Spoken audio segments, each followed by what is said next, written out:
Maayong udto kinatong tanan.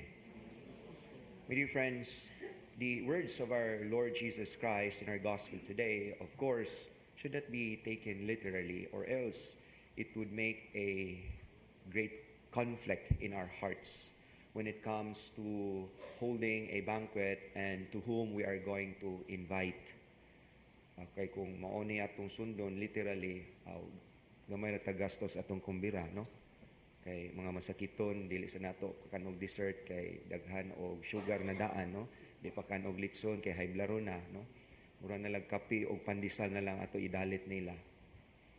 But what the Lord wants us to learn from the gospel of today, and in order for us to go deeper into the meaning of the words of our Lord, let us try to contextualize this in yesterday's command to love as the greatest commandment of all. If we love, it is just like inviting people and not just those whom we want to invite. Loving as a Christian, as followers of the Lord, is not something that is exclusive, but loving is given to all. It means inclusive to all people. And we are called to love even those whom we consider unlovable. Bisan apil na kantong mga silingan nga nakigbungol nato, yung ato nalang tagaag sa kapanaksan nga munggos as a peace offering. Kundi pag yun mo tingog, butangin na laghilo aron mahuman, no? And what the Lord wants us to realize in today's gospel, that love is like a banquet in which, coming from our generosity and kindness, we offer it to everybody.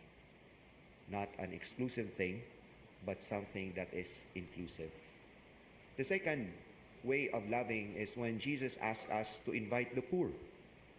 Because to enter into the love that Jesus commands us, the kind of love that God wants us to have, is like to be poor in spirit. That means we only rely on God's goodness to teach us how to love, the kind of love that saves, the kind of love that enables. And therefore, to love in the context of the command of the Lord is to make ourselves poor. And when we are poor, we have to rely on God's blessing and grace to teach our hearts to give, to teach our hearts to love entirely, even if this seems to be very difficult, but this is what the Lord wants us of becoming. Because to be poor in the spirit is to rely not on our own capacity, but on God. To be poor in the spirit is to rely not on people whom we know, but on God.